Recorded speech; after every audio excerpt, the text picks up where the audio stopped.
என்னடா பண்ற? இது உன் கல்யாண பத்திரிக்கைடா. ஏதோ குப்பையை தூக்கி போடுற மாதிரி போடுற.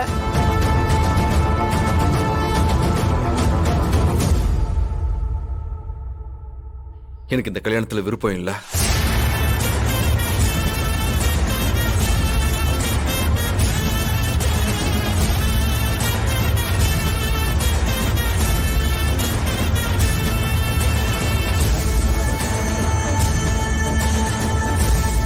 ஏய், என்னடா சொல்ற? இந்த கல்யாணத்துல விருப்பம் இல்லையா? உனக்கும் முனுசாமி பொண்ணுக்கும் கல்யாணம்னு மைக்க பிடிச்சி கோயில்ல அத்தனை பேருக்கு முன்னாடி அனௌன்ஸ் பண்ணிருக்கேன். அதுவும் இல்லாம வீட்டுல நிச்சயம் பண்ணிருக்கோம். இப்ப வந்து கல்யாணத்துல விருப்பம் இல்லைங்கிற. டேய், நீ நல்லா தானடா இருந்த? அந்த பொண்ணு கிட்ட கூட நல்லா தானே பேசிக்கிட்டு இருந்த. இப்ப வந்து திடீர்னு பிடிக்கலன்னு சொல்ற. இங்க பாரு வெற்றி, விளையாடாத. இது வெறும் கல்யாணம் மட்டும் இல்ல, ரெண்டு குடும்பத்தோட ரொம்ப நாள் பகை தீர போற ஒரு விஷயம். நீ போய் தானே சொல்ற? இல்லம்மா, நிஜமாவே இந்த கல்யாணத்துல எனக்கு விருப்பம் இல்ல.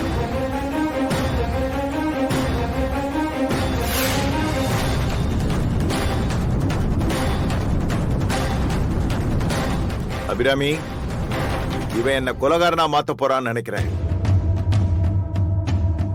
டேய், உன்னை நம்பித்தானடா முனுசாமிக்கு வாக்கு கொடுத்த. இப்ப வந்து இப்படி சொன்ன என்ன அர்த்தம்? அப்பா, என்ன நம்பி நீங்க வாக்கு கொடுத்தன்றீங்க. ஆனா என்னைக்காவது நீங்க என்ன கேட்டு கொடுத்துருக்கீங்களா? நீங்களா தானே முடிவெடுக்கிறீங்க.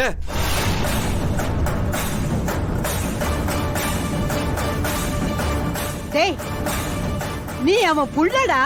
உனக்கு ஒரு நல்ல வாழ்க்கை அமைச்சு கொடுக்க அவன் சுயமா முடிவெடுக்க கூடாதா? என்னடா பேசுற நீ? சரி, எதுக்காக இந்த கல்யாணத்தை வேண்டாங்கிற? உனக்கு அந்த பொண்ணை பிடிக்கலையா, இல்ல அந்த பொண்ணோட குடும்பத்தை பிடிக்கலையா? சொல்லு, என்ன பிரச்சனை உனக்கு?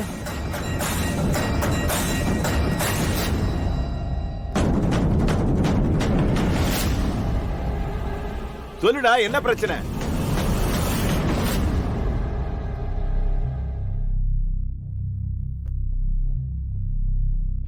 நான் ஒரு பொண்ணை லவ் பண்றேன்.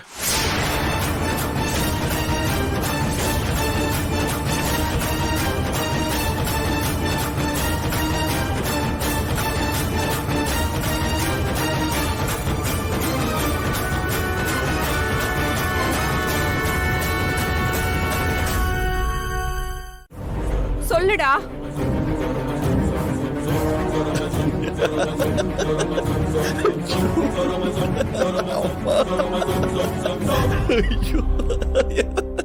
அப்பா, அம்மா, பயந்துட்டீங்களா?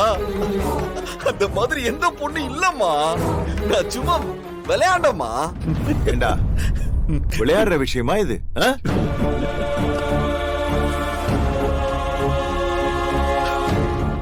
இல்ல வெற்றி, நீ போய் சொல்ற. நீ இப்படி எல்லாம் பேசுற ஆளே கிடையாது. இல்லப்பா, நிஜமாவே அந்த மாதிரி ஒரு பொண்ணு இல்லப்பா. நான் சும்மா தான் சொன்னேன். ஏண்டா, விளையாடுற விஷயமா இது? ஏண்டா இப்படி எங்களை பயமுறுத்துற? அது நம்ம பசங்க தான் சொன்னானுங்க, நீ எல்லாம் லவ் பண்ணா உங்க வீட்டுல ஏத்துக்கவே மாட்டாங்கன்னு. அப்படியே ஒரு டெஸ்ட போட்டு செக் பண்ணலான்னு பார்த்தேன். அவனுங்க சொன்ன மாதிரியே, நான் நினைச்ச மாதிரியே நீங்க அப்படியே இருக்கிறீங்க.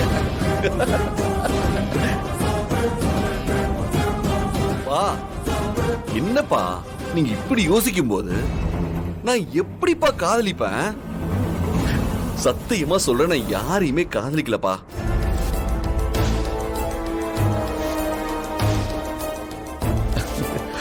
மா, என்னம்மா நீங்க சின்ன பொய்க்கு இவ்வளவு கோவப்படுறீங்க? மா, நான் யாரு? ஈஸ்வரமூர்த்தியோட பையன்மா. டென்ஷன் ஆகாம கூலா இருங்க.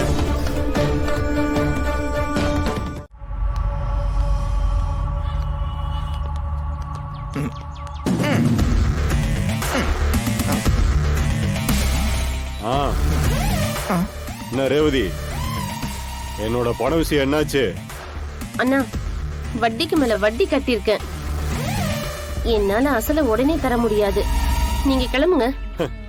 பாருங்கடா, கடனை வாங்கிக்கிட்டு எவ்வளவு திமிரா பேசுறான்னு. அண்ணே ப்ளீஸ்ங்கண்ணே, எங்களை விட்டுருங்கண்ணே. இவங்க ரொம்ப கஷ்டப்படுற குடும்பம்ண்ணே. இந்த பூக்கடையை வச்சுதான் இவங்க பொழப்பு நடத்திக்கிட்டு இருக்காங்க. டேய், கஷ்டப்படுறீங்களேன்னு பாவப்பட்டு நான் பணம் கொடுக்கறேன். அதுக்காக என்னையவே ஏமாத்த பாக்குறீங்களா?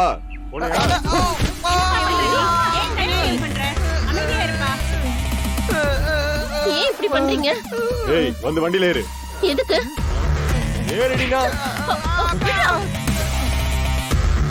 ஐயோ ஐயா, தயவு செஞ்சு என் பொண்ணு எதுவும் செய்யாதீங்க ஐயா. உனக்கு உன் பொண்ணு வேணும்னா என் பணத்தை கொடுத்துட்டு அப்புறமா வந்து கூட்டிட்டு போ. உன்கிட்ட சொத்தோ வீடோ நிலமோ இருந்திருந்தா அதை எடுத்துக்கிட்டு என் கடனை கழிச்சிருந்திருப்பேன். அப்படி எதுவும் இல்லையே. இவதான் இருக்கா, அதுதான் இவளை கூட்டிட்டு போறேன். ஏய், ஆடி. ஏய்.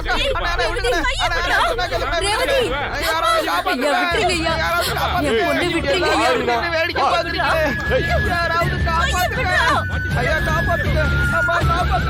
ஏய், எவனும் எதுவும் செய்ய மாட்டான். இங்க இருக்கிற எல்லா பயல்களும் என்கிட்ட காசு வாங்கியிருக்கானுங்க. ஏய், ஆடி. ரேவதி, கையை விட்டா. ஏய். அம்மாடி ரேவதி, ரேவதி, எல்லாரும் கேளுங்க.